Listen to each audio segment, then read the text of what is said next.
एक प्रश्न. शिवाजी महाराज इतके महान कसे झाले? ते जन्मापासून राजा होते का? नाही. त्यांच्याकडे सैन्य होते का? नाही. मोठी संपत्ती? नाही. मग काय होते त्यांच्याकडे?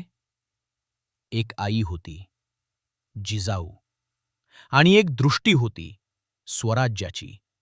शिवाजी महाराज हे फक्त योद्धा नव्हते, ते एक विचार होते. आणि तो विचार त्यांच्या मनात पेरला जिजाऊंनी, शब्दाशब्दाने, गोष्टी-गोष्टीने, संस्काराने. आजच्या भागात आपण पाहणार आहोत जिजाऊंनी शिवाजीला कसे घडवले. रामायण महाभारताच्या कथांमधून स्वराज्याचे धडे कसे दिले. एका बाळाच्या मनात राजाचे स्वप्न कसे रोवले. कारण इतिहास फक्त तलवारीनं लिहिला जात नाही, तो आधी एका आईच्या मांडीवर घडवला जातो. जिजाऊंची शिक्षण पद्धती वेगळी होती. त्या काळात राजपुत्रांना युद्धकला आणि राज्यकारभार शिकवला जाई. पण जिजाऊंनी शिवबाला आधी का शिकवले? का लढायचे? कोणासाठी लढायचे? कोणत्या तत्वांसाठी जगायचे? जिजाऊ रोज शिवबाला गोष्टी सांगत, पण त्या साध्या गोष्टी नव्हत्या. प्रत्येक गोष्टीत एक धडा होता. त्या रामाची गोष्ट सांगत, पण फक्त राम चांगले रावण वाईट असे नाही. त्या विचारायच्या, शिवबा, रामाने वनवास का स्वीकारला? ते राजपुत्र होते, सैन्य मागू शकले असते, पण त्यांनी वचन पाळले. कारण राजा म्हणजे सर्वात आधी वचनाला जागणारा माणूस असतो. प्रत्येक गोष्टीनंतर जिजाऊ प्रश्न विचारायच्या. तुला काय वाटते? तू त्या जागी असतास तर काय केले असतेस? हे शिक्षण नव्हते, हे विचार करायला शिकवणं होते. स्वतःचे मत बनवायला शिकवणं होते. आऊसाहेब, पण रामाला एवढे कष्ट का सोसावे लागले? देव होते ना ते. कारण बाळा, कष्ट सोसल्याशिवाय महान होता येत नाही, देव असले तरी. राम कष्ट सोसले म्हणूनच आज आपण त्यांची पूजा करतो.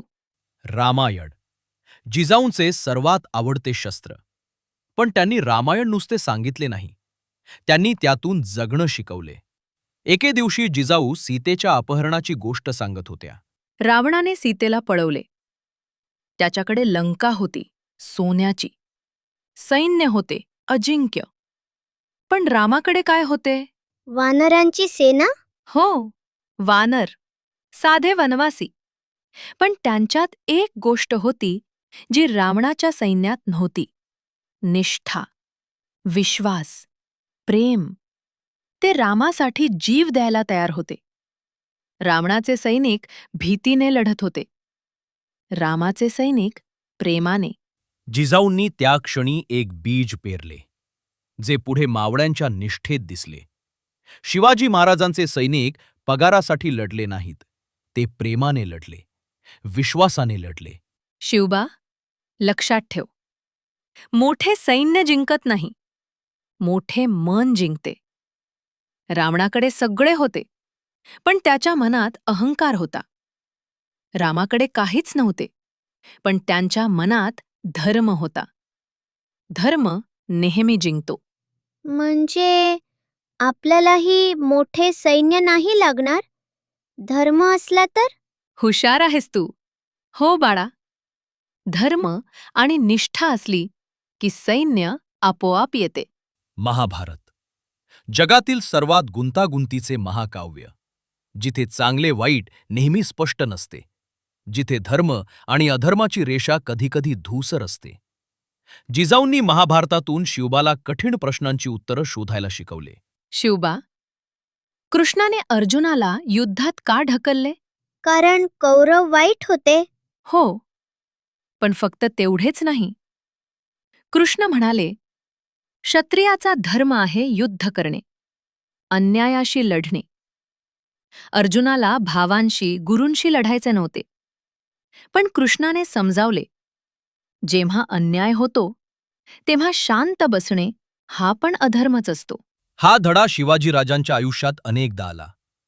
अफजल खान येतो तेव्हा लढायचे की नाही? शाहिस्तेखान पुण्यात बसतो तेव्हा हल्ला करायचा की नाही? प्रत्येक वेळी त्यांनी जिजाऊंचा धडा आठवला. अन्यायाशी न लढणे हा सर्वात मोठा अधर्म. आणि एक गोष्ट लक्षात ठेव, युद्धात नीती असावी. पण शत्रू जेव्हा अनीतीने वागतो तेव्हा त्याला त्याच्याच भाषेत उत्तर द्यावे लागते. कृष्णाने कौरवांना नीतीने जिंकायचा प्रयत्न केला, शिष्टाई केली. त्याने ऐकले नाही. मग युद्धात जे करावे लागले ते केले. समजले? समजले आऊसाहेब. आधी नीती, ती चालली नाही तर रणनीती.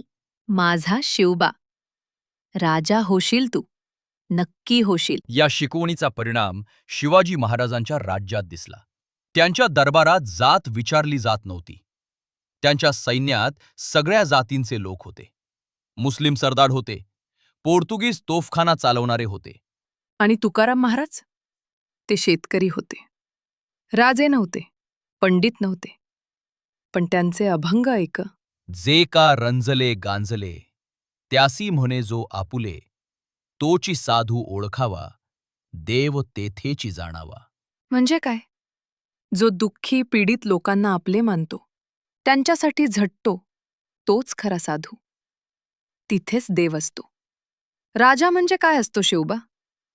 राजा म्हणजे रयतेचा सेवक, त्यांचे दुःख दूर करणारा. मी राजा झालो तर सगळ्यांचे दुःख दूर करेन, सगळ्यांचे. जिजाऊंचं शिक्षण फक्त गोष्टींपुरते नव्हते. त्या शिवबाला घेऊन किल्ले फिरायला जात. शिवनेरी, लोहगड, विसापूर या किल्ल्यांवर चढताना शिवबाला पहिले धडे मिळाले. शिवबा, हा किल्ला बघ, किती उंचावर आहे. शत्रू खालून येतो, आपण वरून बघतो. वरून बघणाऱ्याला फायदा का असतो? कारण आपल्याला सगळे दिसते, शत्रूला नाही.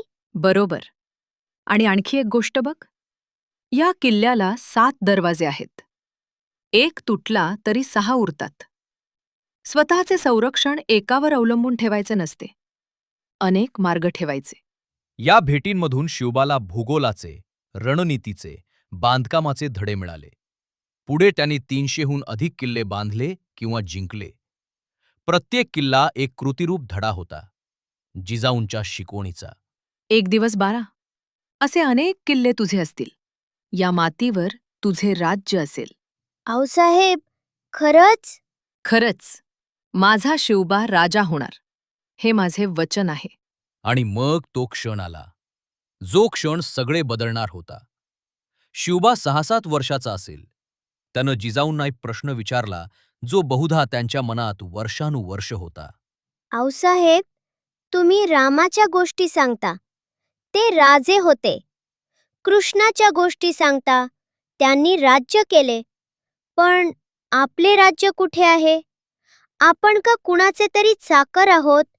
बाबासाहेब परक्यांसाठी का लढतात? आपले राज्य का नाही? जिजाऊंचे डोळे पाणावले. पण ते दुःखाचे अश्रू नव्हते, ते आनंदाचे होते. त्यांचा शिवबा समजला होता. बीज रुजले होते. शिवबा, हाच प्रश्न मी वर्षानुवर्ष मनात ठेवला होता. आज तू विचारलास.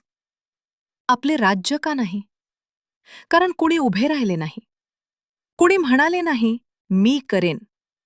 पण आता तू आहेस.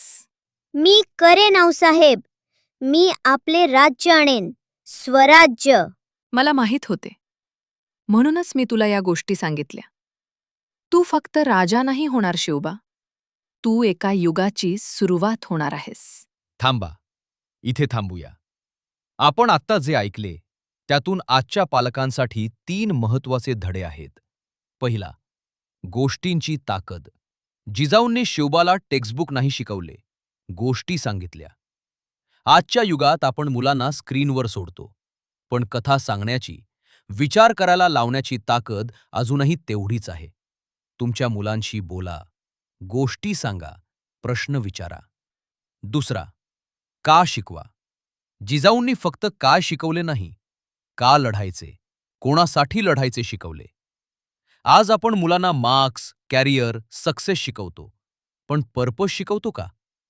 त्यांचे आयुष्य कशासाठी असेल हे विचारायला लावतो का? तिसरा, स्वप्न द्या. जिजाऊंनी शिवबाला राजा व्हायचे स्वप्न दिले. ते अशक्य वाटत होते. एका जहागीरदाराचा मुलगा, सम्राट. पण त्यांनी ते स्वप्न दिले आणि शिवबानं ते सत्यात आणले. तुमच्या मुलांना मोठी स्वप्न द्या, अशक्य वाटणारी, आणि त्यांना विश्वास द्या की ते करू शकतात. जिजाऊंनी शिवाजीला राजा बनवले नाही, त्यांनी त्याला राजा होण्यासाठी घडवले. फरक मोठा आहे. आज तुम्ही तुमच्या मुलांना काय घडवत आहात? जिजाऊंनी बीज पेरले, आता ते रुजणार होते. पुढच्या भागात पुणे जहागीर, दादोजी कोंडदेव, शिवबाचे दुसरे गुरु, मावळ्यांशी पहिली भेट, आणि तो क्षण जेव्हा किशोरवयीन शिवबाने रोहिडेश्वराच्या मंदिरात स्वराज्याची शपथ घेतली. एक मुलगा राजा होण्याच्या वाटेवर निघाला होता. छत्रपती शिवाजी महाराज की जय. जिजाऊ मातेला मानाचा मुजरा. जय भवानी, जय शिवाजी.